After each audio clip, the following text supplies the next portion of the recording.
Slide तैयार है ना?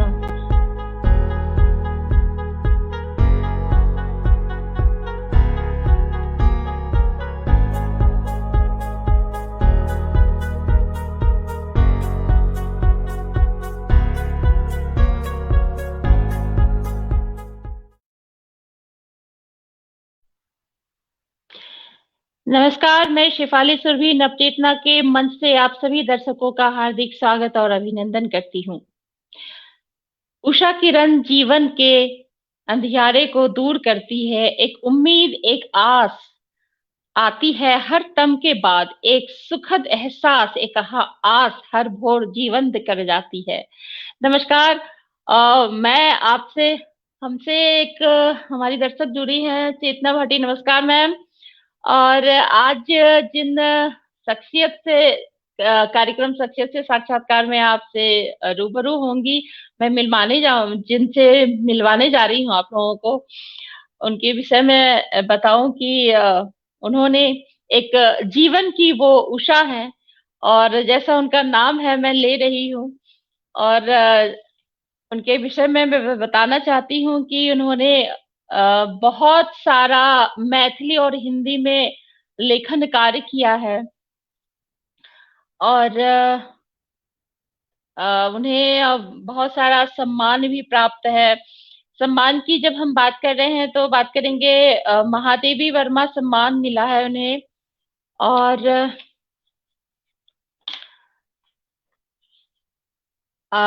आज के कार्यक्रम शख्सियत से साक्षात्कार में मेरे साथ जुड़ी हैं भारत की लब्ध प्रतिष्ठित कथाकार, साहित्यकार, उपन्यासकार और मैथिली हिंदी साहित्य की सुप्रसिद्ध लेखिका, बिहार की माटी की सोंद और दरभंगा की बेटी बहू आदरणीय श्रीमती डॉक्टर उषा किरण खान जी। बहुत बहुत स्वागत है मैम आपका कार्यक्रम में। बहुत बहुत स्वागत है मैम। प्रणाम। नमस्कार। आपकी आवाज, मेरी आवाज पहुंच रही है मैम? आपकी आवाज नहीं आ रही, आपकी आवाज नहीं आ रही है मैम। तो तुम अनम्यूट करो मुझको। हाँ, आ गई, आ गई, आ गई। बहुत बहुत स्वागत है जी। जी बहुत बहुत स्वागत है। प्रणाम मैम। और मैं अपने दर्शकों को बता रही हूँ कि आज बिहार की माटी की सोंद और दरभंगा की बेटी बहू आदरणीय श्रीमती डॉक्टर उषा किरण खान हमसे जुड़ी हैं, और आपने बहुत हिंदी और मैथिली साहित्य के लिए काम किया है, लिखा है। डॉक्टर उषा किरण खान को की जो कहानी संग्रह है, गीली पौक, कासवन, दूबधान, विवश, दूबधान दिवस, विक्रमादित्य, जन्म अवधि, घर से घर तक, हिंदी, कौचही, बॉस, मैथिली, और इनके कई नाटक भी हैं। कहाँ गए, इन नाटकों में से हैं कहाँ गए मेरे उगना, हीरा डोम, हिंदी, फागुन, एक सरी, ढाढ़, डाढ़, मुस्कौल, बला, मैथिली। और इन्होंने बाल नाटक भी लिखे हैं, डैडी बदल गए, नानी की कहानी, सात भाई और चंपा, चिड़िया चुग गई खेत, हिंदी में है, घंटी, बान्हल राजू, बिरहो, आबिगेल, ये मैथिली में है। और इन्होंने बाल उपन्यास लिखा है जो लड़ाकू, जनमयी है। और उषा जी का को जो सम्मान मिला है, इनमें महादेवी वर्मा सम्मान, बिहार राजभाषा विभाग की ओर से दिनकर राष्ट्रीय पुरस्कार, साहित्य अकादमी पुरस्कार, कुसुमांजलि पुरस्कार, विद्या निवास मिश्र पुरस्कार, और अभी प्रबोध साहित्य सम्मान की घोषणा हुई है, जैसा कि मैम ने जानकारी दी है। अभी कोरोना की वजह से मिलना है, जो घोषणा हुई है मैथिली के लिए प्रबोध साहित्य सम्मान। और इसमें जो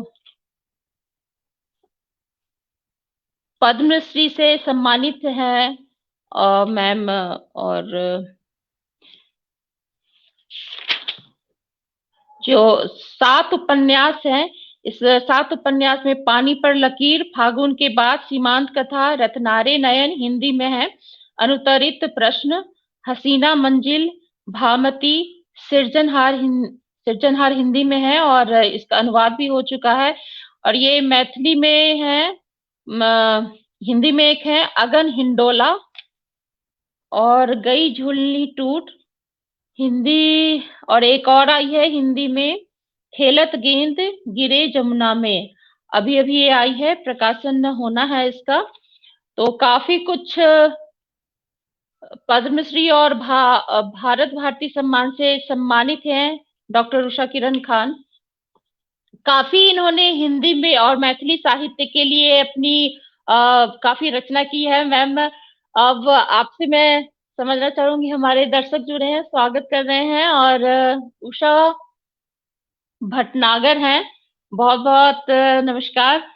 और मैम, आपने बहुत सारा काम किया है लेखन का, आपने हिंदी और मैथिली साहित्य के लिए अ, आप लब्ध प्रतिष्ठित हैं, बहुत कुछ किया है। लेकिन एक सबसे पहला मैं ये समझना चाहूंगी, जो आपकी जो अब तक का सफर रहा वो कैसा रहा, शिक्षा दीक्षा कैसी रही? जी मैम। प्रतिभा नैथानी जुड़ी है। मैम, आपकी आवाज। धूपधान कहानी मुझे भी बहुत अच्छी लगती है, प्रतिभा नैथानी जी कह रही हैं, हमारी दर्शक हैं। बहुत जी बढ़िया प्रतिभा। मैं हाँ, तो आपका जीवन का सफर में। उषा जी जी भी हैं, उषा भटनागर जी, मैं उनका बहुत आदर करती हूँ। वो लिखते भी अच्छा नमस्कार है और चित्रकार भी बहुत अच्छे हैं, उषा भटनागर। जी। और मैम, आपकी आवाज। हेलो। नहीं आ रही आवाज? अब आ रही है। उधर हाँ, से अब आ रही है। उधर से तो ठीक है ना? जी जी। हाँ, अब आपकी अच्छा, आवाज बेहतर है। जी हाँ हाँ हाँ। हाँ, तो मैं बताना चाहती हूँ कि शिक्षा दीक्षा के विषय में पूछा तो अब तो मेरी उम्र इतनी हो गई कि जिन लोगों को मैंने शिक्षित किया वो लोग रिटायरमेंट की ओर आ रहे हैं। मैं भारतीय इतिहास और पुरातत्व में एमए और पीएचडी हूँ। गीता भी आई है। गीता हाँ श्री नमस्कार मैम। अब आई आवाज कह रही हैं। हाँ हाँ। हाँ हाँ हाँ। जी, बहुत बहुत तो स्वागत है, गीता श्री मैम भी आ रही हैं। हाँ और नमस्कार दीदी। जयश्री जी, जय जयश्री श्री पुरवार जी आ पुरवर। गई हैं, हाँ हमारी मित्र। तो मैंने उसमें इतिहास और पुरातत्व में एमए किया, पीएचडी भी किया, और उसके बाद मैं पढ़ाती रही और बहुत ज़्यादा दिन नहीं पढ़ाया, 25 वर्ष पढ़ाया, और रिटायर होने के बाद से फुल टाइम लिख ही रही हूँ। उसके पहले भी जी। लिख रही थी, लिखना बचपन से मेरा चल रहा था, तो लेखन कभी रुका नहीं। ये तो मेरा अभी तक का सफर यही है। और आगे क्या तुम पूछना चाहती हो तो मेरे बारे में बचपन पूछिए। में। हाँ, सफर तो बताओ। आपने बताया कि बहुत कुछ है, इतना आपने पढ़ाया कि अब वो लोग भी अब रिटायर कर रहे हैं, तो ये अपने आप में एक बहुत तक ही याद है अनोखी तो बात है। पूछो। हाँ, अ, मतलब जीवन सफर की, और बचपन में आपकी पारिवारिक पृष्ठभूमि कैसी रही? है आपकी कि आवाज मैं, मैम। हाँ हाँ, ठीक है ठीक है, बोलिए। पृष्ठभूमि ये है मेरी कि मैं एक स्वतंत्रता संग्राम के परिवार के की बेटी हूँ। मेरे पिता जेलों में रहते थे और स्वतंत्रता सेनानी थे। मेरी माँ भी उनके पीछे पीछे गांधीवादी लोग थे, आश्रम बनाते थे। तो गांधी आश्रम टाइप की जगह में मेरा जन्म हुआ। लेकिन चूंकि स्त्री शिक्षा का अलग जगाने वाले वे लोग थे, तो उन्होंने बहुत छोटी उम्र में ही मुझे हॉस्टल में डाल दिया पटना में। हम लोग दरभंगा के हैं, तो पटना में मिशन स्कूल के हॉस्टल में डाल दिया। तो मैं ऐसे ही घर की हूँ जहाँ पर शिक्षा के विषय में चर्चा होती थी। मेरे जन्म के कुछ ही दिनों बाद तो देश आजाद हो गया। आजाद हो जाने के बाद तो एक दूसरे तरह का माहौल हुआ। तो हर जगह स्कूल कॉलेजेस खोले गए, लेकिन मैं हॉस्टल में रह के ही पढ़ती थी, क्योंकि मेरे माता पिता खेत था और मैंने जीवन यापन के लिए खेत ही था। बाकी तो आंदोलन करने की बात और थी। अब जब देश आजाद हो गया था, तो समाज सेवा, समाज सुधार के कार्यों में वो लगे होते थे और उनका मिशन था और जीवन यापन का खेती गृहस्थी वाला बैकग्राउंड था। दूसरा, जी समाज सेवी लोगों का बैकग्राउंड था। जिस गांव में रह के समाज सेवा करते थे, वहां महादलित लोग ही रहते थे, अभी भी वही लोग हैं। तो ये मेरे बचपन का किस्सा हुआ कि हमारा माहौल मिला गांधीवादी, जो आश्रम वासी और स्वतंत्रता सेनानी मेरे माता पिता थे, जिनकी मैं बेटी हूँ। हम्म।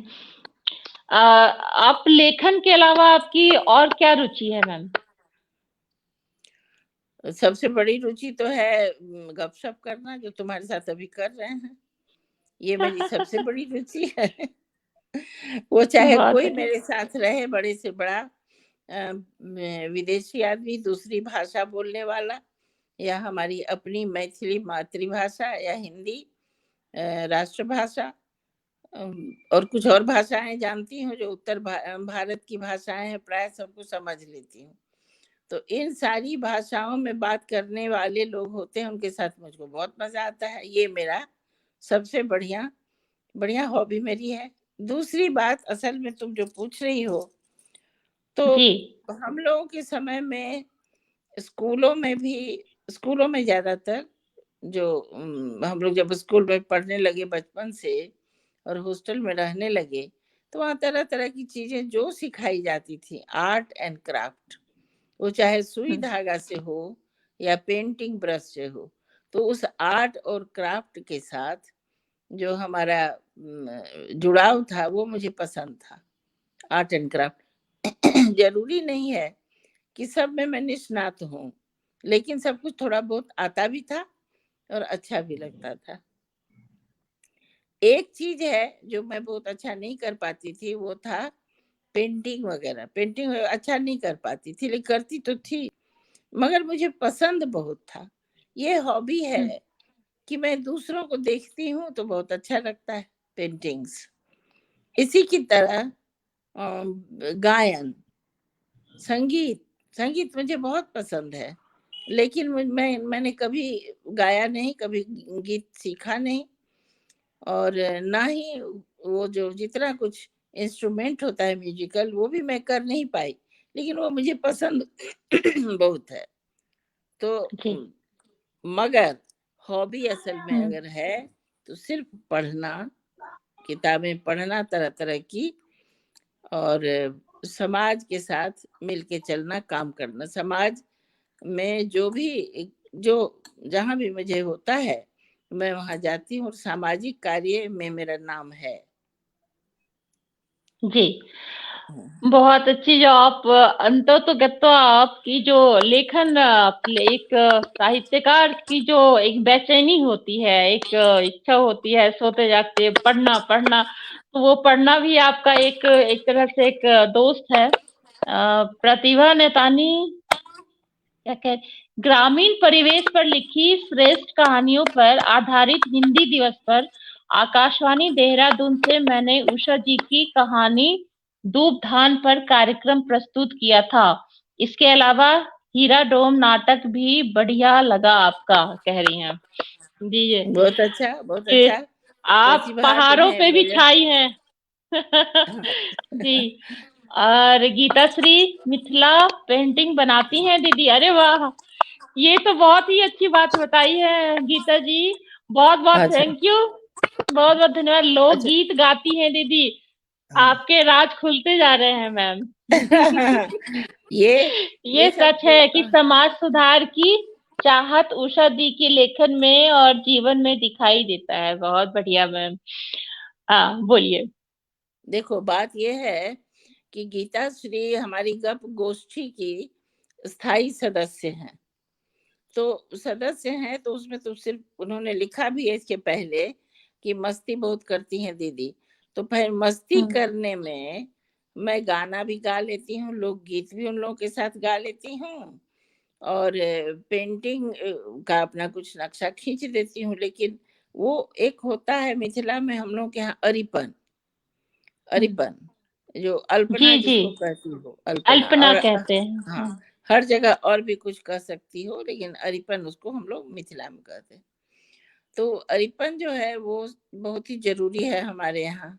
हर समय हुँ, कुछ न कुछ, कोई न कोई या पूजा की जगह पर अथवा हुँ। व्यवहार और संस्कार, ये 2 शब्द चलते हैं जी, कि संस्कार जैसे शादी, ब्याह, जनेऊ, मुंडन, छठी वगैरह-वगैरह जो होते हैं, इसको कहते हैं, जी। उसके साथ जो जुड़ा हुआ है, उसको कहते हैं हुँ, संस्कार। तो उन संस्कारों के समय अरिपन किया जाता है। वो विभिन्न डिज़ाइन है, तरह-तरह का डिज़ाइन है। वो जो डिज़ाइन है अपने समय का, जैसे ये अरिपन हम कर रहे हैं अष्टदल, तो अष्टदल किस समय का है, हर अरिपन अलग-अलग, ये मैं जानती हूँ। क्योंकि जी। मैं एक तो मिथिला में ये होता है, हर शुभ हुँ, अवसरों पर चावल को पीस के और उसके हुँ, साथ तरह-तरह के डिज़ाइन का अरिपन बनता है और उसके ऊपर सिंदूर की बिंदी लग जाती है कहीं-कहीं, इसलिए कि सादा नहीं रहे अरिपन। तो अरिपन मैं काफ़ी बनाना जानती हूँ, यद्यपि मिथिला में जो लोग बनाती हैं उनके सामने मैं कूड़ा बनाती हूँ। वो लोग बहुत ही खूबसूरत माने उठेंगे हाथ से और बिना किसी निशान के इतना सुंदर डिज़ाइन बना देंगी, मैं भी वैसे ही बनाती हूँ, लेकिन उतना सौष्ठवपूर्ण नहीं होता है। मगर बनाती हूँ सभी समय, कोई भी विधि के समय, किसी भी समय मैं बनाती हूँ अरिपन। तो हुँ, यही हुँ, इसीलिए वो कह रही है मिथिला पेंटिंग, वो मिथिला पेंटिंग का 2 भाग है, एक भित्ति हुँ। चित्र है, दूसरा अरिपन है। भित्ति चित्र कलरफुल होता है, वो तुम लोग को पता है, जो मिलता है जी, बाज़ारों में, अब मिलने जी। लग गया है। हुँ, और बहुत अरिपन डिमांड है उसकी। हुँ, हाँ, बहुत। अरिपन जो है वो धरती पर बनाया जाता है, तो मैं अरिपन हुँ। बना लेती हूँ। हुँ, आप एक लेखक के हाथ से जब रिबन बनता है, तो वो भी एक बहुत ही कलात्मक ही हुआ सृजन उसका। और जब एक इतनी बड़ी लेखिका जब हाथों से चलाएँगी वो रंग के जो भित्त चित्र आप बोल रही हैं, तो वो भी एक सुंदर रूप ले लेगा अपने आप में, गढ़ेंगी आप प्यार से उसे, तो अच्छा ही बनाती होंगी। और मैं भी देखूँगी जब मुझे मौका मिलेगा, सौभाग्य है मेरा कि आज आपसे ये भी जानकारी मिल रही है बातचीत करने के दौरान। और गायन तो आपकी आवाज़ इतनी मधुर है, इतनी प्यारी है, तो गाती होंगी तो बहुत ही प्यारा लगता होगा, जो सुनने नहीं, वाले होंगे। अभी कौन-सी आवाज़ भाई, हम लोग के इस समय में कोई आवाज़ रह जाती है ठीक-ठाक?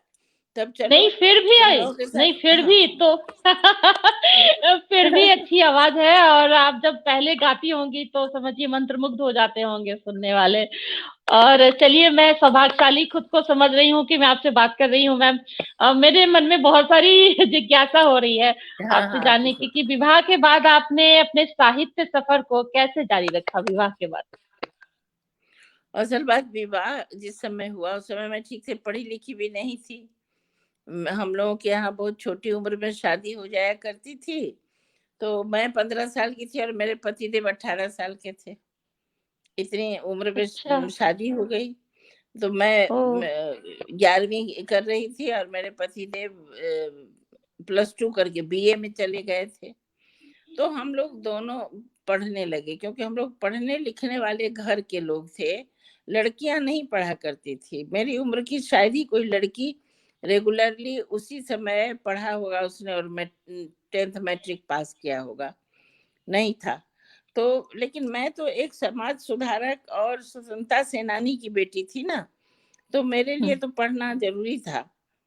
और हुँ, जहाँ मेरी शादी हुई वो मेरे पिता के मित्र के ही पुत्र हैं, तो उनके यहाँ भी अच्छा। पढ़ने लिखने का माहौल था, लेकिन लड़कियों के लिए उनके मन में कोई कॉन्सेप्ट नहीं था। वो उस तरह के डेडिकेटेड लोग नहीं थे। लेकिन जो हुँ, जिनसे मेरी शादी हुई वो लोग तो आधुनिक थे ना, वो तो वो डेडिकेटेड थे। तो एक हॉस्टल में वो थे पटना में और दूसरे हॉस्टल में मैं थी, और हम लोग पढ़ाई कर रहे थे पटना विश्वविद्यालय में। और इस तरह से पढ़ाई लिखाई मेरी जारी रही। तो जब पढ़ाई लिखाई जारी रही तो लेखन भी उसी बीच से निकला। उसी जी। बीच से लेखन निकला ना। तो मैं पहले कविताएं लिखा करती थी और उसके बाद कुछ दिन बच्चे पाले। जब बच्चे अच्छे हुए, पास में पढ़ाई लिखाई खत्म हो गया और जब बच्चे थोड़े बड़े हुए, स्कूल जाने लगे, उसके बाद मैं फिर लिखने लगी, तो कहानियां लिखने लगी।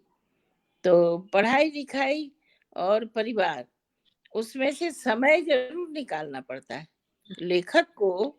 परिवार और पढ़ाई लिखाई के बीच से समय खींच के निकालना, महिला अगर है तो बड़ी बिल्कुल। बात है।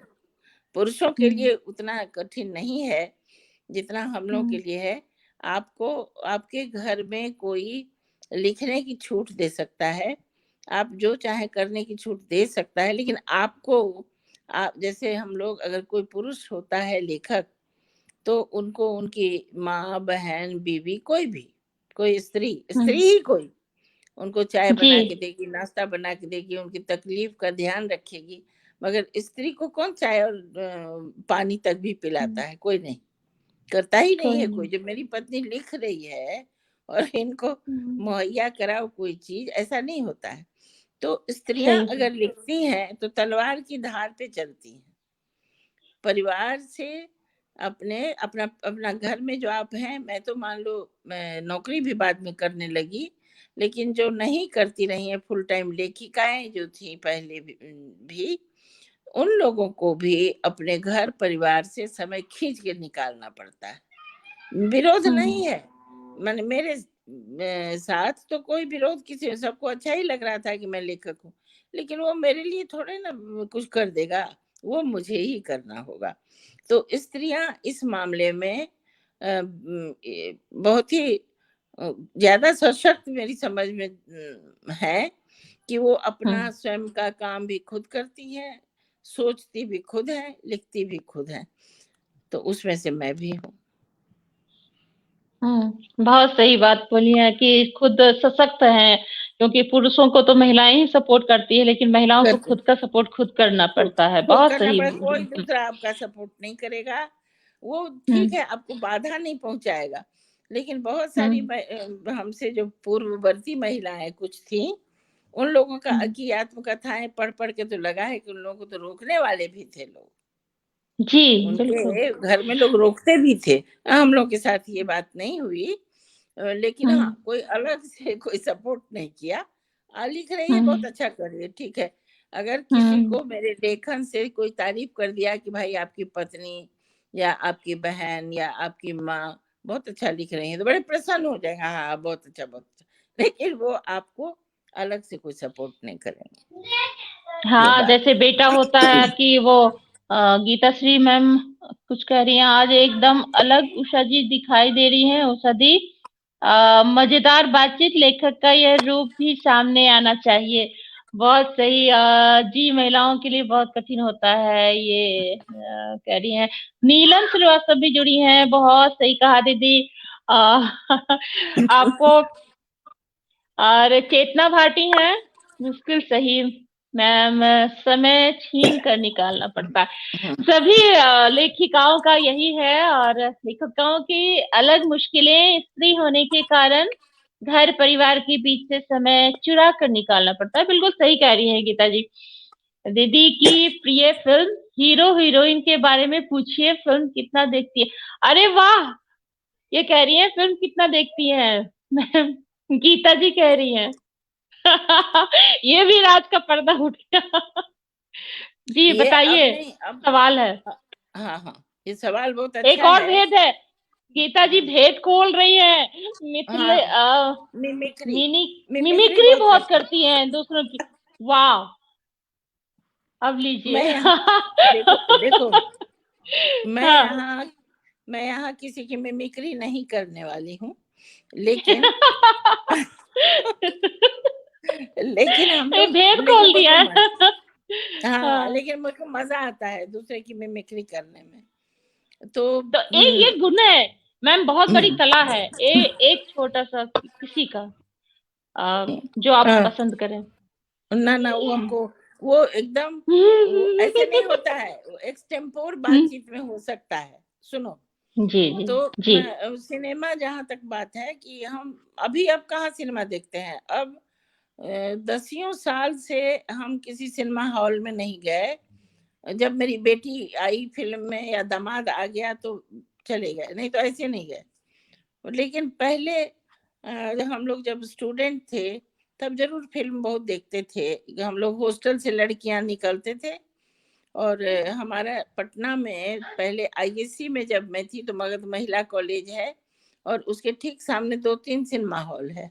बीच में गांधी मैदान है, बहुत विशाल मैदान, और उसके पार बहुत ही 2-3 सिनेमा हॉल है। तो कोई भी और भी आगे जाकर के तो ऐसे तो हम लोग नए नए फिल्म देखते ही थे। संडे को हम लोग को मिलता था फिल्म देखने को। और उसके बाद एक संडे के दिन एक कमाल बात होती थी कि एक एक सिनेमा हॉल था जिसमें एक टिकट पर 2 फिल्में दिखाई जाती थी। पुरानी फिल्में, बहुत पुरानी। जी माने जब हम लोग छोटे-छोटे हम लोग की माँ के ज़माने की पुरानी फिल्में जी। दिखाई जाती थी। तो एक टिकट पर 2 फिल्म हम सब दोस्त लोग मिल के जाते थे देखने के लिए। जी बताओ, सोचो 5 घंटा 6 घंटा हम लोग बैठ के फिल्म देखते थे। तो वो ज़माना था। उसके बाद भी हम देखे, लेकिन फिल्म के लिए हम उतने क्रेजी नहीं थे। लेकिन मेरी जी दोस्त थी 2-3, तो उन लोगों के चक्कर में हमको भी बहुत देखना पड़ता था।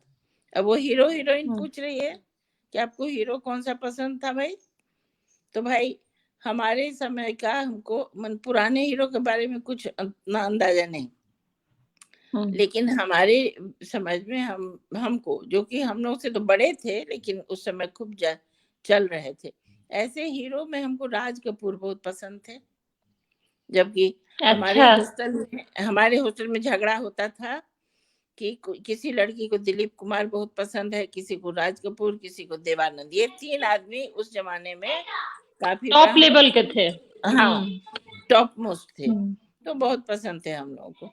लेकिन फिर हम लोग के समय के जो हीरो सब थे, जो आए थे नए नए लोग, धर्मेंद्र वगैरह, राजेंद्र कुमार, धर्मेंद्र वगैरह, तो उन लोगों में हमको संजीव कुमार बहुत पसंद थे हाँ। हीरो में। संजीव कुमार जी भी आए क्यों। थे इस समय, तो संजीव कुमार बहुत पसंद, और सब भी पसंद थे। मगर फिल्मों में रोने धोने वाला फिल्म मुझे कभी अच्छा नहीं लगा, कभी नहीं। हमेशा हमको जो खुश दिल, अभी भी कहोगी जो आपको कौन सा अभी अगर आपको कोई फिल्म दिखाना चाहूँ तो कौन देखने का मन करेगा? तो मेरा मन करेगा मैं चमेली की शादी देखूं। ओके। चमेली की शादी हाँ बहुत मजेदार जिसमें फिल्म। जिसमें कि जीवन के मतलब उल्लास हाँ, हो, खुशी हो। वो हाँ। खुश है, वही चुपके चुपके देखना पसंद करूंगी। या मान लो गोलमाल, इस तरह की फिल्म में, गोलमाल। हाँ हाँ बिल्कुल। हाँ, ये सब फिल्म देख के बहुत अच्छा लगेगा। तो ये मेरे हाँ साथ है कि भाई जीवन तो चलिए, ऐसे बहुत ही अच्छी दुखों बात से, है। लेकिन दुखों से सिनेमा हाँ देख भरा के हुआ क्यों है। रोना? हाँ, फिल्म देख के रोना हम्म क्यों? भाई फिल्म हम्म प्रसन्नता से जाओ और देखो। लेकिन हाँ, गंभीर और समझदार फिल्में, जिसको आप कला फिल्म कहते हैं, वो जरूर अच्छा लगता है। जैसे सत्यजीत रे की फिल्में, बंगला की, फिर हम लोग चूंकि दरभंगा वाले मिथिला वालों को बंगला जानते हैं हम लोग, तो सत्यजीत राय की फिल्में बहुत पसंद आती थी। इधर जो फिल्में आई समानांतर समांतर फिल्म करके, आमतौर पर वो बड़ा उबाऊ होता था। बड़ा अगर होता था तो, छोटा होता था तो अच्छा लगता था, क्योंकि वो समस्या प्रधान तो हुआ करती थी, मगर वो बना इतना सुंदर होता था। जैसे अंकुर, निशांत वगैरह जो शुरू हुआ, वो बना इतना सुंदर रहता था ना कि फ्रेम देख के आपको लगता था कि जैसे आप फिल्म नहीं, कोई चित्र देख रहे हैं, कोई चित्र कथा आप देख रहे हैं। तो वो सारी फिल्में अच्छी तो लगती थी, जरूर बहुत अच्छी लगती थी। ऐतिहासिक जी फिल्में मुझे पसंद नहीं थी, क्योंकि ऐतिहासिक फिल्मों में स्टंट बहुत रहता था, है जी ना? जी। बहुत सही बात कही कि ये आज आपने अपने मन की बात बताई, बहुत अच्छा लगा मुझे सुनकर। आमतौर पे कहा जाता है कि लेखक साहित्यकार किसी घटना से प्रभावित होकर अपने लेखन को गति देता है। आपके जीवन की कोई ऐसी घटना जिसने आपके लेखन को प्रभावित किया हो? देखो, बहुत सारी बातें तो हैं जीवन में। जब तक गंभीरता से आपके मन को कुछ छुएगा नहीं, तब तक आप गंभीर लेखक नहीं हो सकते हैं। वो 2-3 बातें हैं। एक तो ये है कि ऐसे ही कहा हुआ है कि वियोगी होगा पहला कवि, आह से निकला होगा गान। ये तो है। अब मुझको लगता है कि कैसे लोग शुरू करता है, कैसे क्यों होता है। एक तो आपके अंदर कुछ न कुछ होता है, साहित्य की समझ होती है, तब आप साहित्य लिखेंगे, क्योंकि कला के किसी भी क्षेत्र में अपने आप को आप अभिव्यक्त कर सकते हैं।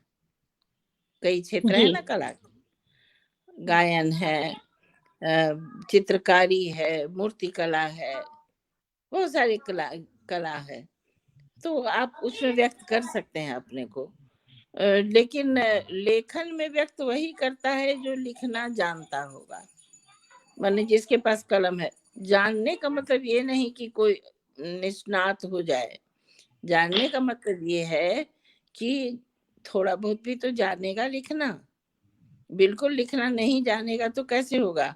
अब तो श्रुत का जमाना नहीं है कि कबीरदास होंगे और श्रुत कवित्त पढ़ देंगे और दूसरे लोग उसको लिखेंगे। सूरदास होंगे जो श्रुत गीत लिख देंगे, भ्रमर गीत, और दूसरा उसको लिखेंगे या याद करेंगे।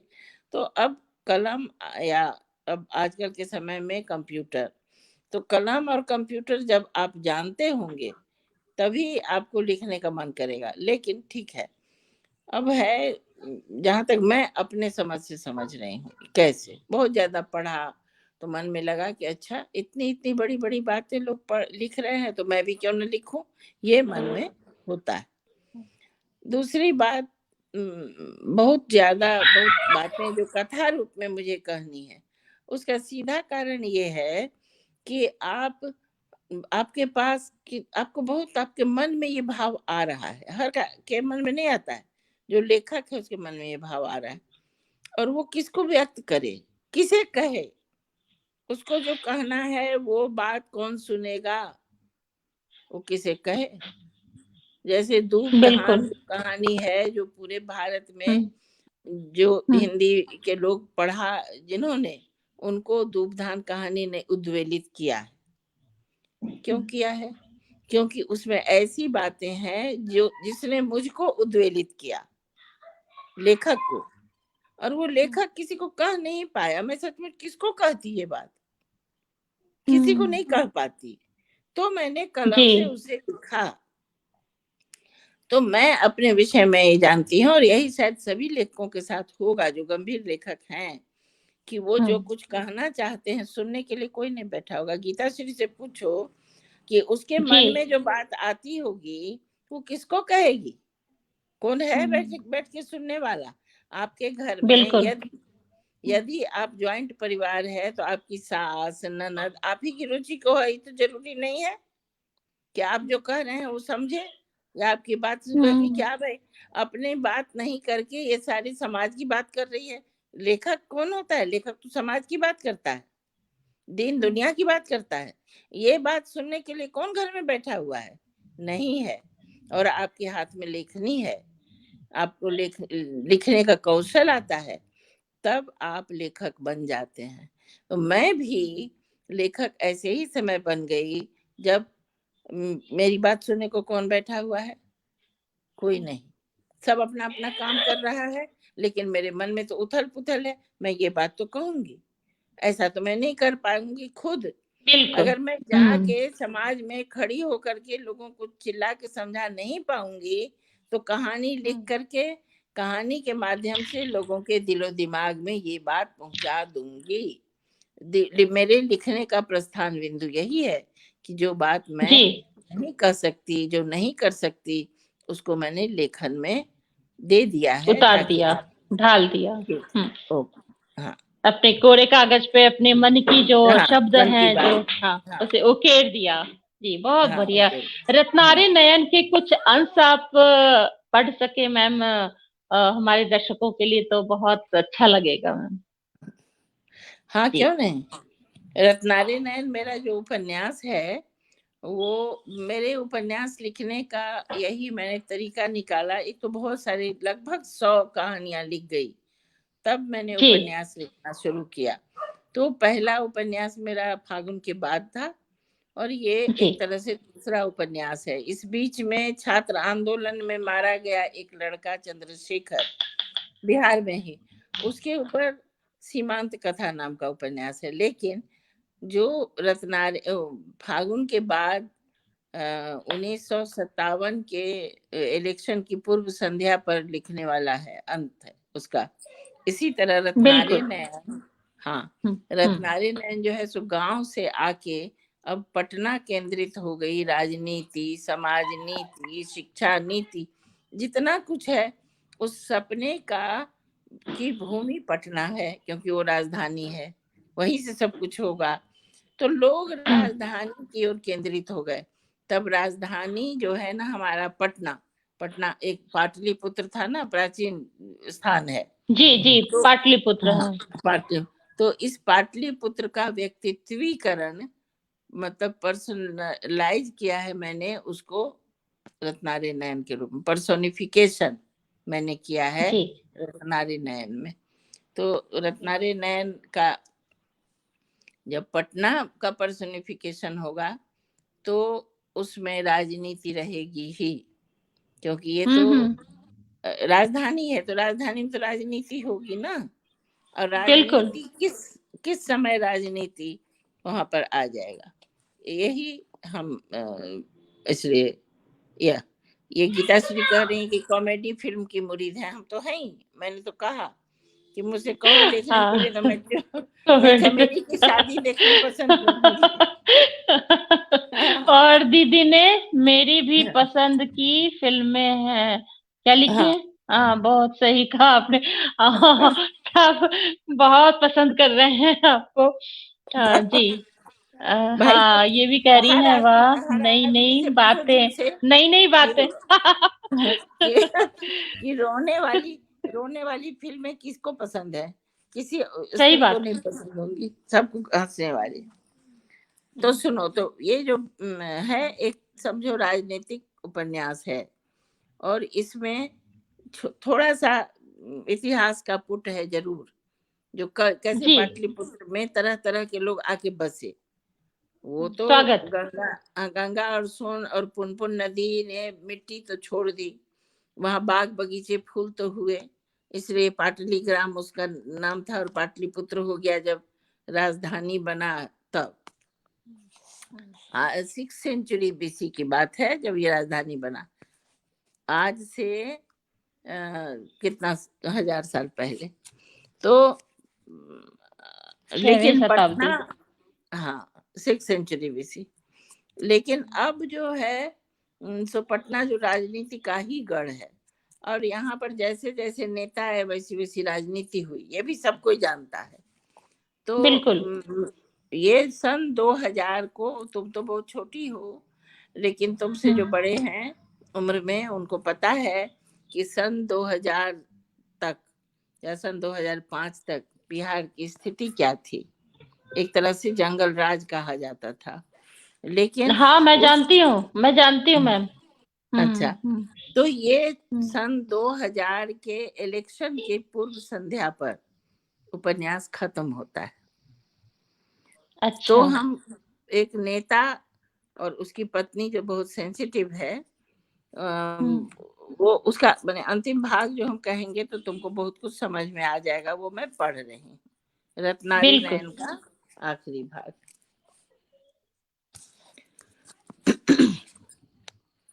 चुनाव पूर्व का समय था।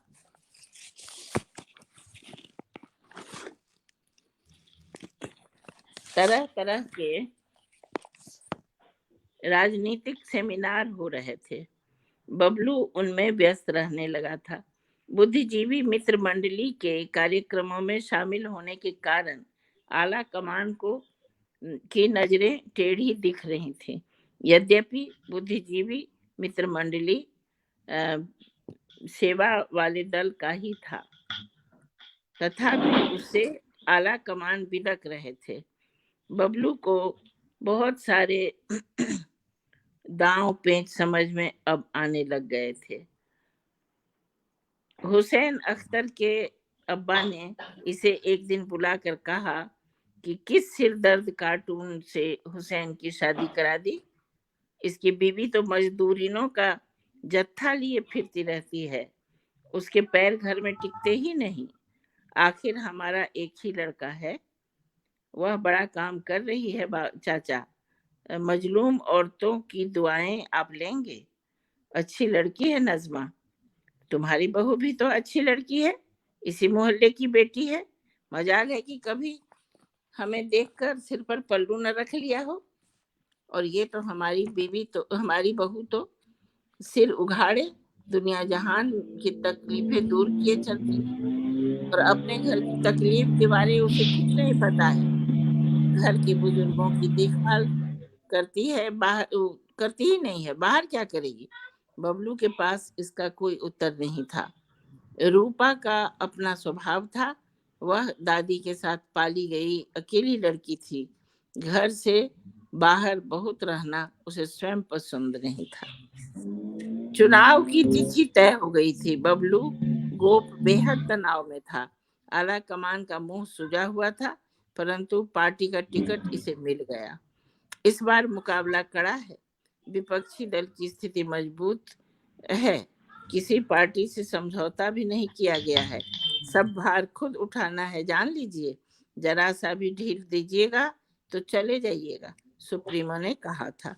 बबलू अभिवादन कर चलता बना। कमरे से बाहर आते ही संबंधी गण मिल गए।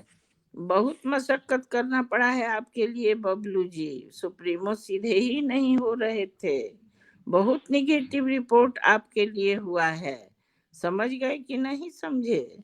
सुरती फाँक कर चुटकी आगे किया। मैं नहीं लेता भाई, उदासीन सा कहकर बबलू आगे बढ़ गया। एक ने सुरती सूंघ कर छींक मारी। बबलू ने पीछे मुड़कर भी नहीं देखा। बड़ी ऐंठ है सरव में, देखते हैं। तनी धीरे बोलिए, एंटी पार्टी एक्टिविटी में धरा जाइएगा, छींक मारने वाले ने कहा। के करेगा ये, एकरा से कुछ टेढ़ा न होगा। एक संवेद ठहाका लगा। बहुत उदास था बबलू। क्वार्टर में आकर चुपचाप लेट गया कि हुसैन आया। उसने कहा कि अब सबसे पहले अपने क्षेत्र में चलकर मीटिंग बुलाई जाए, फिर सभा शुरू करेंगे। नॉमिनेशन फाइल करने के लिए पंडित जी से मुहूर्त भी दिखाना है। उठें और चलें। सबसे बड़े पंडित तो तुम ही हो हुसैन, अब दूसरी जगह कहाँ जाएं। बबलू वकील साहब के पास थोड़ी देर बैठ गया। सिटी में जाकर माहौल की बेकदरी देखकर थोड़ा डर गया। चारों ओर कार्यकर्ता थे, सभी अधिक पैसों और वाहन की मांग कर रहे थे।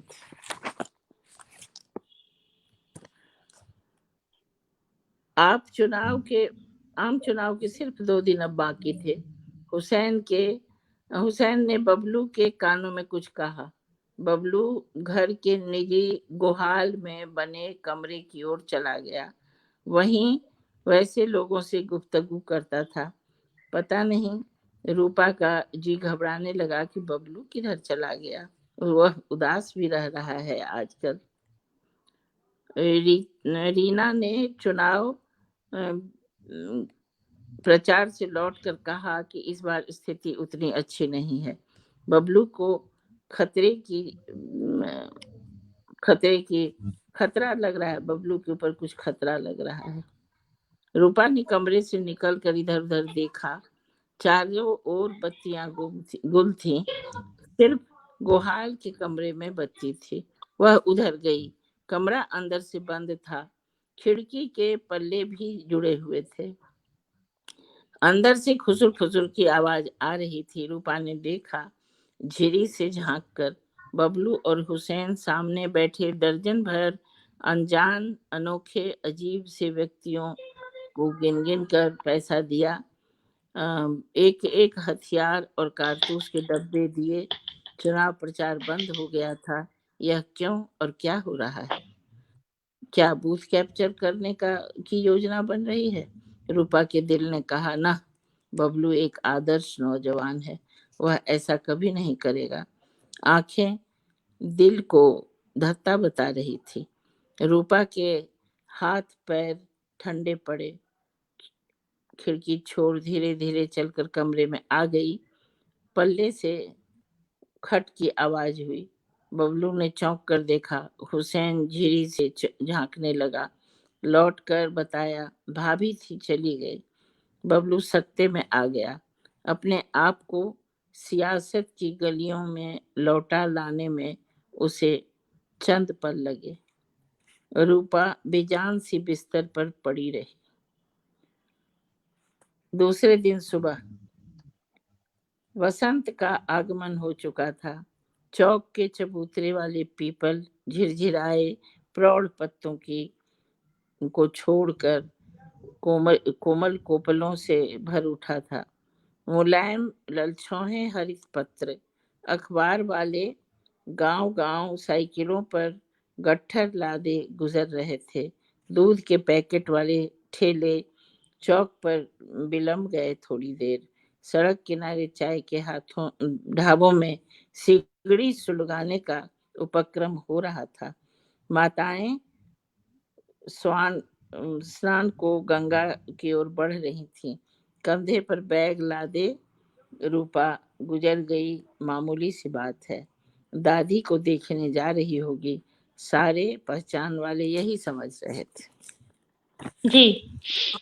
गंगा घाट पर रेत में फंसी नाव पर बबलू से हुसैन ने कहा, भाभी घर छोड़कर चली गई। वह अकेली चली गई। लड़ाई जीत लेने दो, तुम्हारी भाभी का दिल भी जीत लूंगा, तुमसे वादा है मेरा, बबलू ने कहा। आचार्य जी कहते हैं, अगली सदी स्त्रियों की होगी। क्रांति सेना उनकी तो शांति सेना भी उन्हीं की। रोग शोक उनका तो उपचार भी उन्हीं का। प्रबल जिजीविषा वाली धरती से फूटती, आकाश से उतरती पीपल वट वृक्ष की को भूमि का कोना कोना अनदेखा नहीं है। इसका योगक्षेम हित अहित देखने वाली दो जोड़ी कमल नयनी आंखें जागृत हैं अनंत काल से अहरनिश रत्नारी आंखें। बहुत खूब। बहुत ही गूढ़ इसमें संदेश है। एक देखो, बहुत ही गहरा मैसेज छुपा हुआ है इसमें। बहुत खूबसूरती से आपने इसे पढ़ा भी, और बहुत सारे इसमें जो शब्द गढ़े हैं, और बहुत कुछ समझने वाले समझेंगे कि इसके अंदर कितनी बड़ी बात है। जो एक सामायिक जो सामायिक है, जो उस वक्त का, जो आपने कहा कि जंगल राज था, तो बहुत हाँ, ही अच्छा लगा। मैं भी खो गई थी सुन रही थी मैं। और हमारे दर्शकों को भी सुनने के लिए बड़ा आपका बहुत बहुत आपने इसमें सहयोग दिया। मैं आपने मैथिली और हिंदी दोनों भाषाओं में खूब लिखा है। भामती जो मैथिली उपन्यास है, उसके लिए आपको साहित्य अकादमी पुरस्कार मिला है। तो इन दोनों भाषाओं में आपको कि दिल के करीब जो अजीज है, कौन सी भाषाएं हैं? अब यही कहना मुश्किल इसलिए है कि हिंदी तो मेरी स्वाभाविक भाषा है, क्योंकि हमारी शिक्षा दीक्षा हिंदी के माध्यम से शुरू होती है। तो हिंदी की पढ़ाई की भाषा है, बातचीत की भाषा है, आजू बाजू में जो लोग हैं सबसे मिलने जुलने की भाषा, और ज्ञान की भी भाषा मेरे लिए हिंदी ही है। लेकिन मैथिली मातृभाषा है, और मैथिली बहुत समृद्ध है। हिंदी से पहले से वो है। वो भाषा 6वीं शताब्दी में उसका स्क्रिप्ट भी था, और उसके बाद उसी समय से लिखा जा रहा है। विद्यापति की भाषा है। तो इसीलिए मैथिली जो भाषा है वो अत्यंत समृद्ध है। उसका अपना व्याकरण है, अपना सब कुछ है। तो उसमें बहुत लेखक हैं, बहुत कवि हैं। उसका लोभ हम लोग मैथिली भाषी छोड़ ही नहीं पाते। तो हम अपनी मातृभाषा को नहीं छोड़ने के कारण उसमें लिखते हैं। दिल के करीब वो इसीलिए है कि वो मातृभाषा है। अभी किस समय हम तुमसे बात करते करते मैथिली में बात करने लग जा सकते हैं। तो दोनों वैसा ही है। ये मेरे काम की भाषा, वो मेरे प्यार की भाषा। ठीक है। तो इसमें कहना मुश्किल है कि ज्यादा प्रिय है।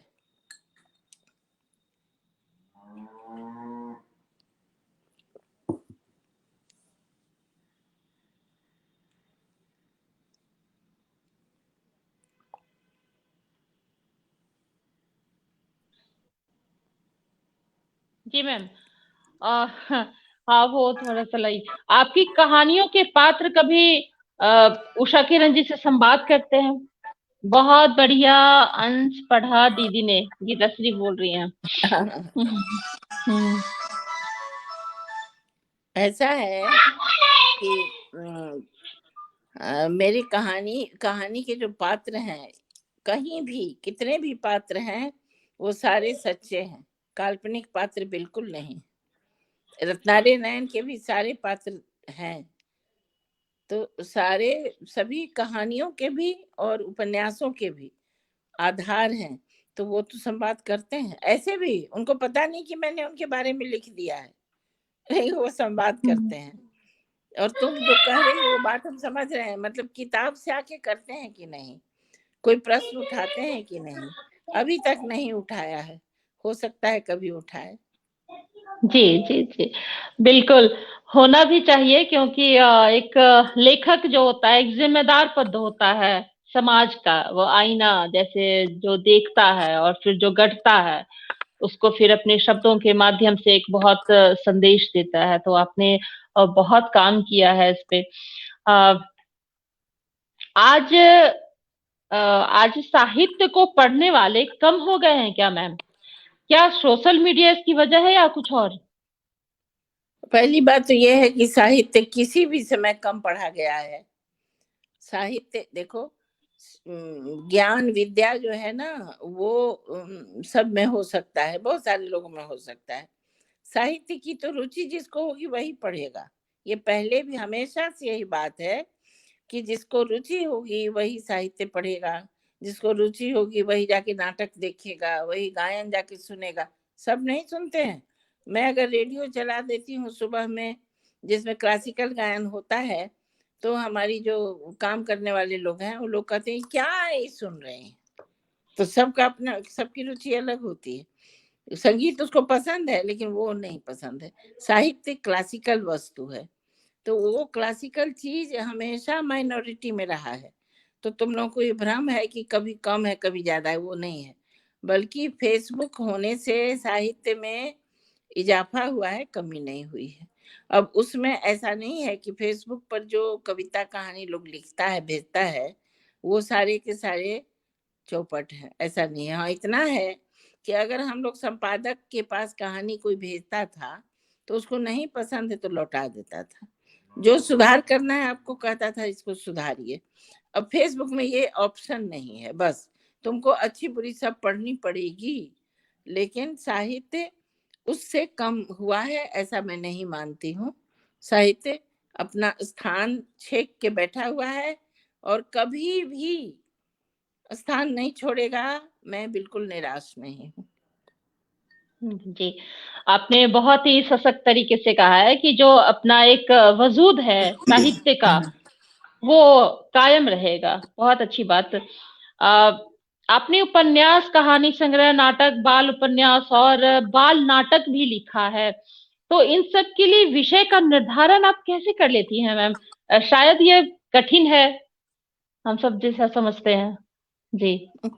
कठिन है तो ये तो मैं खुद ही सोचती हूँ। जैसे मान लो कि जितना मेरा नाटक है वो सब मंचित होता रहा है, लगातार होता है। तो वो इसलिए ना कि मैं नाट्य मंच की भी अध्यक्ष हूँ, यहाँ बहुत दिनों से हूँ और नाट्य मंच चलता रहता है। तो मुझे लगता है, जरूरत लगती है कि नाटक लिखना चाहिए, तब मैं लिखती हूँ नाटक। नाटक लिखना मेरे लिए जितने विधाएं हैं उसमें सबसे कठिन नाटक की विधा मुझे लगती है।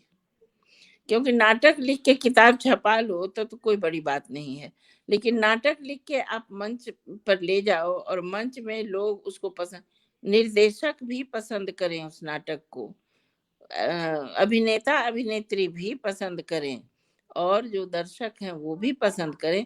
इतने सारे लोग उसको एक साथ बैठ करके, पढ़े हुए लोग और अनपढ़ लोग, हर तरह के लोग उसको देखते हैं पसंद करते हैं और आपके नाटक को लोकप्रिय बनाते हैं। तो ऐसा नाटक लिखना सचमुच कठिन काम, मेरे लिए बहुत कठिन है ये नाटक। मगर मैं उसी तरह से नाटक अपने मन में जिसका विचार आता है उस पर मैं नाटक लिखती हूँ और कोशिश करके लिखती हूँ। तो मुझे वो अच्छा लगता है। अब विषय चुनने की जो बात कर रही हो, तो विषय भी अब जैसे मान लो मुझे बच्चों के लिए लिखना है, तो बच्चों के लिए कौन सा विषय होना चाहिए दिमाग में आता है तो वो मैं सोच विचार के लिखती। जी। आपने लेखन विशेषकर मैथिली लेखन के लिए बहुत किया है। इसके पीछे किसी की प्रेरणा है या आप इसे मतलब खुद से आपने अपनी पसंद से लिखना प्रारंभ किया या कोई प्रेरणा के साथ? प्रेरणा है ना, प्रेरणा है। जैसे नागार्जुन जो थे ना वो मिथिला के हैं, मेरे पिता समान थे और मिथिला के थे। मैथिली में यात्री नाम से वो लिखते थे और मैथिली में उतने ही वो थे, प्रसिद्ध थे जितने हिंदी में थे। तो उनका ये कहना था कि तुम हिंदी में तो लिखो लेकिन मैथिली को कभी ना छोड़ना, क्योंकि ये मातृभाषा है। और मातृभाषा मैथिली मैंने पढ़ा नहीं कभी, हिंदी भी एज ए सब्जेक्ट नहीं पढ़ा, लेकिन मैंने पढ़ा नहीं था तब मैंने कोशिश करके मैथिली लिखना शुरू किया। और हाँ, मेरी प्रेरणा नागार्जुन यात्री जिनको कहते हैं वो थे, उन्हीं की प्रेरणा से मैं जी मैथिली लिखने लग जी। गई। हाँ, हाँ, ये मैं एक नाटक किशोर जी, हाँ किशोर सिन्हा नाटक को स्वीकृति दर्शक से ही मिलती है, ये कह रहे हैं हमारे हाँ, दर्शक। वो खुद नाटक के बड़े आदमी हैं और आकाशवाणी के डायरेक्टर रह चुके हैं। तो उनकी बातों में वजन है और ये सही कह बिल्कुल। रहे हैं कि अंतिम रूप हम्म। से जब तक दर्शक आपको उस मंचीय नाटक को स्वीकृत नहीं करेगा तो किताब में लिख के कोई बहुत फायदा नहीं। जी बिल्कुल। एक स्त्री होने के नाते क्या आपने कभी महसूस किया कि अपनी किताबों को छपवाने में खास करके लेखिका जो महिला होती है, संपादक भेदभाव भी करते हैं? महिला के लिए क्या पता, हमको लगता है जरूर, क्योंकि जैसे मान लीजिए हम लोग, हमारे जैसा लोग जो बिहार में बैठे हैं और लगातार यहीं रहे, यहाँ से कहीं बाहर नहीं गए, तो हम लोगों का अप्रोच नहीं होता है। बिहार में एक ही गुण है कि पुस्तक मेला लगा करता है, तो उसमें प्रकाशक मिल जाते हैं और वो आपकी चीजों को पसंद अगर करते हैं तो ले जाते हैं। लेकिन हम लोगों को संकट बहुत तरह का है। संकट पहला तो ये है कि लेखक, वैसे प्रकाशक लोग ढूंढ लेते हैं, मगर दूसरा संकट ये है कि डीलिंग अच्छी हम लोग को समझ में आती नहीं है, तो जानेंगे वो। इसलिए बहुत सारा संकट है, स्त्रियों को प्रकाशन के लिए बहुत संकट है। बहुत ज्यादा जोर नहीं दे सकते हैं, दबंग नहीं हो सकते हैं, बहुत सारी बातें हैं जो हम नहीं कर सकते स्त्री होने के हम्म। नाते। तो हम लोग तो थोड़ा मार खाते हैं, ये हम्म। बात है। तो इसको सुधारा कैसे जाए? तो वन वे चैनल है, प्रकाशक जो चाहेगा वही होगा, क्योंकि हम जो लेखक हैं हम प्रकाशक नहीं हो सकते, वितरक नहीं हो सकते, ये हमारी नहीं तो फितरत तो इसके है नहीं।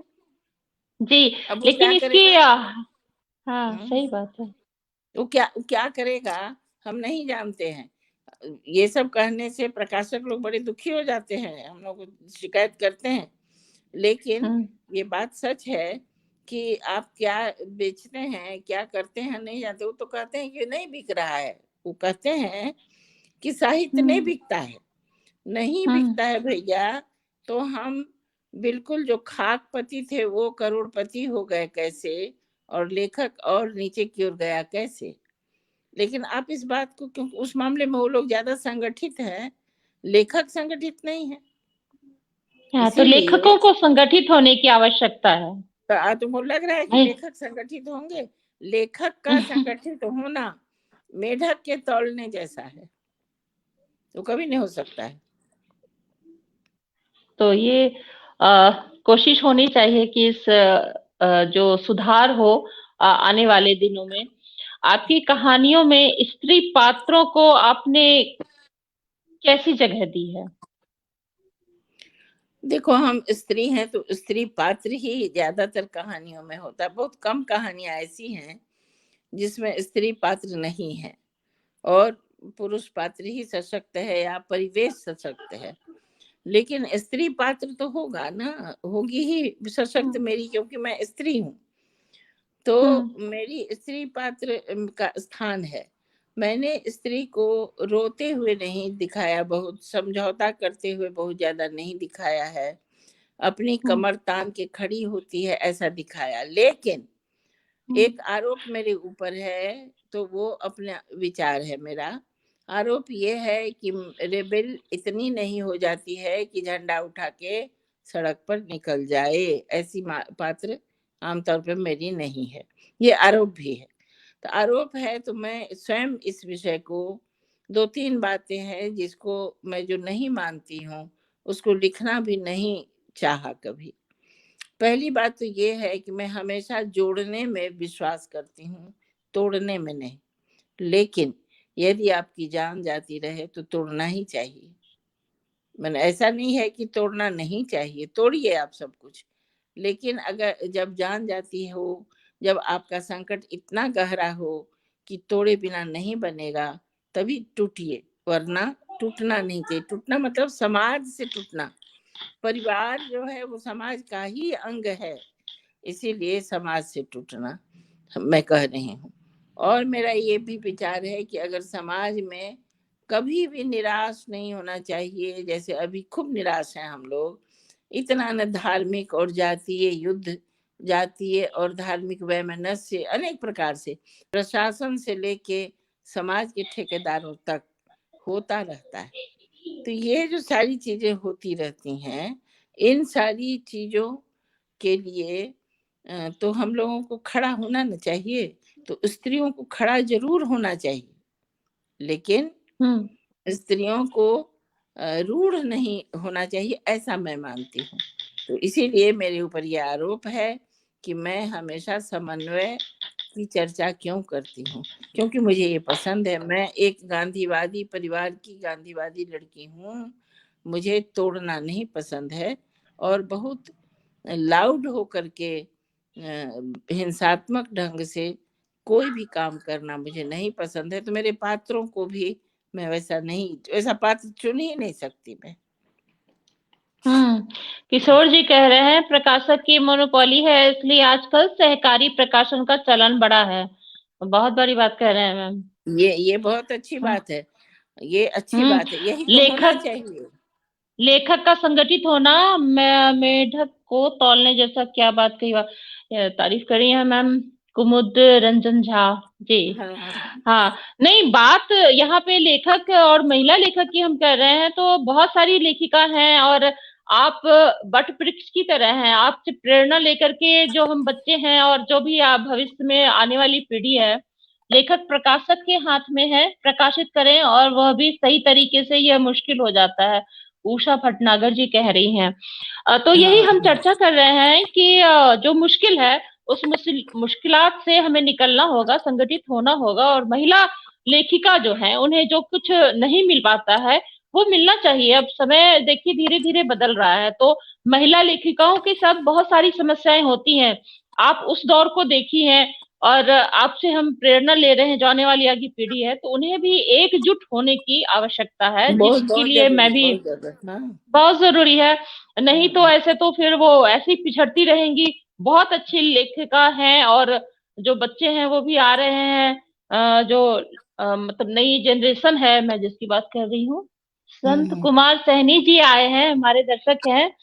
प्रणाम सर। और साहित्य समाज का दर्पण होता है, साहित्य के माध्यम से समाज और राष्ट्र की सेवा की जा सकती है। वर्तमान समय में साहित्यिक समृद्धि कैसे प्राप्त की जा सकती है ताकि समाज शिक्षा के क्षेत्र में आगे बढ़ सके? बहुत बढ़िया सवाल पूछ रहे हैं सर। बहुत अच्छा। आ, आपने जो समाज, हाँ तो वो तो है ही है। साहित्य समाज का दर्पण भी होता है, और साहित्य जो लिखता है वो समाज को दिशा भी देता है। साहित्य को का काम ही है समाज का सिर्फ दर्पण होना नहीं। दर्पण तो वही हुआ ना, जो जो आप हैं वही दिखा रहा है, नहीं वो तो है। लेकिन उसके साथ दिशा देना सबसे बड़ा काम है। आप अगर हमेशा स्त्रियां बेलन लेके खड़ी हो जाएं तो उससे कुछ बात नहीं बनती है। मैंने कहा ना कि अगर सुलझाने वाली कोई भी बात हो तो उससे पीछे हटना नहीं चाहिए। लेकिन अगर आपको पता चल रहा है कि भाई सुलझाने से नहीं बनेगी बात, तो आपको टूट जाना चाहिए, उस रास्ता जरूर बदल देना चाहिए। लेकिन उसके लिए अपने अंदर ताकत पैदा करनी होगी स्त्रियों को या किसी को भी, या अपनी रीढ़ तान के खड़ा होना पड़ेगा। ये बात बहुत तब आप अच्छी बात समाज कही को है। दिशा देंगे। ठीक है, अब तो काफी और देर हो इन्होंने गया। एक, हाँ, बहुत अच्छी बात कही है। बाल साहित्य पर उतना लिखा नहीं गया मैम जितना होना चाहिए, क्या कहेंगे आप? बाल साहित्य पर लिखा भी गया है तो उसको संगठित नहीं किया गया ऐसा लगता है।